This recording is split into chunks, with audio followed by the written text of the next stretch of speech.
আকাশবাণী কলকাতা। স্থানীয় সংবাদ পড়ছি ধৃতি সেন শর্মা।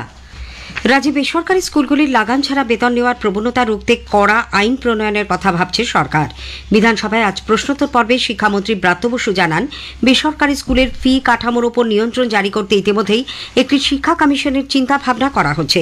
বেসরকারি স্কুলের ব্যয় বৃদ্ধি নিয়ে প্রশ্নের উত্তরে শিক্ষামন্ত্রী বলেন, ওই ধরনের স্কুলের ফি বৃদ্ধি, অভিভাবকদের ওপর চাপ, কাঁচ ভেঙে পড়া সহ নানান অভিযোগ আসছে।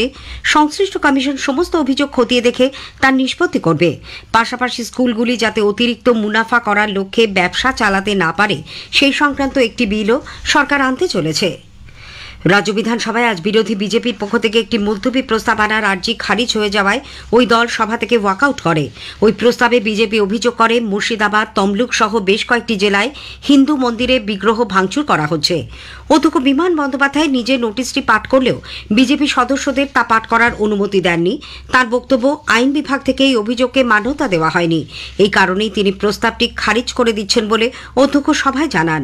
এরপরে বিজেপি সদস্যরা ক্ষোভে ফেটে পড়েন।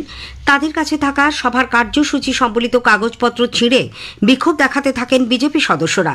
অধ্যক্ষ তাদের বারংবার বসতে বলেও তারা কর্ণপাত করেননি বলে অভিযোগ। বিমানবাবু তখন তাদের এইভাবে সভার কাজে বিঘ্ন না ঘটানোর আর্জি জানান, কিন্তু তাতেও পরিস্থিতির কোনো উন্নতি হয় না। এরপর বিরোধী বিজেপি সদস্যরা ওয়াকআউট করেন। এদিকে এই ঘটনায় ক্ষুব্ধ অধ্যক্ষ বিমান বন্দ্যোপাধ্যায় আগামীকাল থেকে বিরোধী দলকে কোনো কাগজ দিতে নিষেধ করেছেন। অধ্যক্ষের ভূমিকার সমালোচনা করেছেন বিরোধী দলনেতা শুভেন্দু অধিকারী।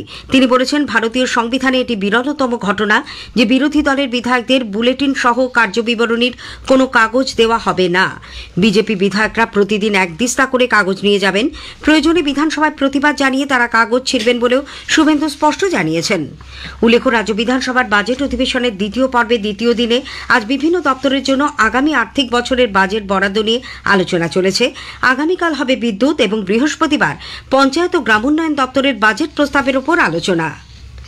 ভোটার তালিকায় ভুয়ো ভোটারের অন্তর্ভুক্তি, একই নম্বরে একাধিক ভোটার কার্ড থাকা প্রভৃতি বিষয় নিয়ে তৃণমূল কংগ্রেস আজ নতুন দিল্লিতে নির্বাচন কমিশনের দ্বারস্থ হচ্ছে। 10 সদস্যের প্রতিনিধি দল বিকেলে কমিশনের ফুল বেঞ্চের সঙ্গে সাক্ষাৎ করবেন বলে জানা গেছে। এপিক কার্ড ইস্যুতে মুখ্য নির্বাচন কমিশনার জ্ঞানেশ কুমারের সঙ্গে দেখা করে তার হাতে তারা স্মারকলিপিও তুলে দেবেন। প্রতিনিধি দলে থাকছেন তৃণমূল কংগ্রেসের রাজ্যসভার সাংসদ Derek O'Brien, deputy leader Sagarika Ghosh, লোকসভায় দলের মুখ্য সচেতক কল্যাণ বন্দ্যোপাধ্যায়, বর্ষিয়ান সাংসদ কাকলি ঘোষ দস্তিদার, কীর্তি আজাদ প্রমুখ।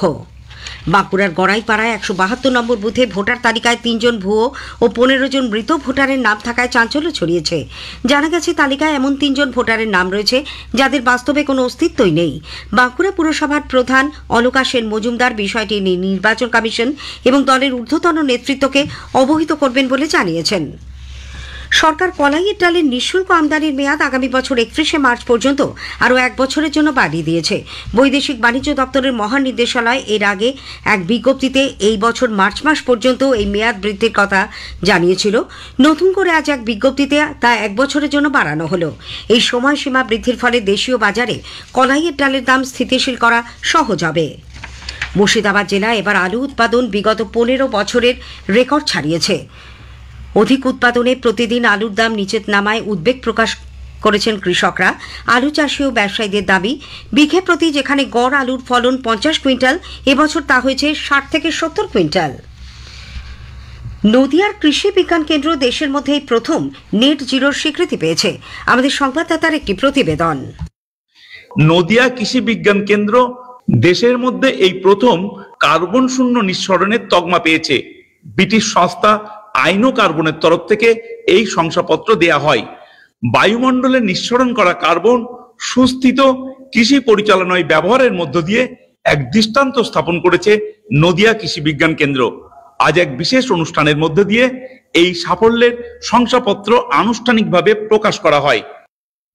শুনলেন আমাদের জেলা সংবাদদাতা অনুপম মোদকের প্রতিবেদন। মুম্বাইয়ে কাজে গিয়ে নির্মীয়মান বহুতল থেকে পড়ে রাজ্যের 4 পরিযায়ী শ্রমিকের মৃত্যু হয়েছে। এদের মধ্যে জিয়ারুল শেখ ও রিয়াজ শেখ নবগ্রামের এবং ইমানদার বড়োয়ার বাসিন্দা। মৃত আরও এক শ্রমিক বীরভূমের বাসিন্দা। দার্জিলিং পুলিশ সাইবার প্রতারণায় জড়িত থাকার অপরাধে ফাঁসি দেওয়া থেকে আরও একজনকে গ্রেপ্তার করেছে।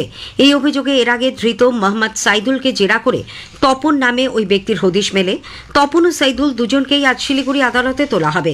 পুলিশ জানিয়েছে, ধৃতরা সাধারণ মানুষের নামে ব্যাংক অ্যাকাউন্ট খুলে তার মাধ্যমে সাইবার প্রতারণা করে টাকা আদায় করত। এ ধরনের প্রায় 1000 ব্যাংক অ্যাকাউন্ট থেকে 100 কোটি টাকা জালিয়াতির হদিশ মিলেছে। দক্ষিণ চব্বিশ পরগনার ক্যানিংয়ের জীবনতলায় লক্ষ্মীর ভাণ্ডারের টাকা থেকে কমিশন নেওয়ার অভিযোগ উঠেছে এক সাইবার ক্যাফের মালিকের বিরুদ্ধে। ভুল বুঝিয়ে এক মহিলার লক্ষ্মীর ভাণ্ডারের অনেক টাকাই সে হাতিয়ে নেয় বলে অভিযোগ। কলকাতার ভবানীপুর থানা এলাকায় এক মহিলাকে ধর্ষণের অভিযোগে ধৃত কীর্তি কুমার মেহতাকে আজ আবার আদালতে তোলা হবে।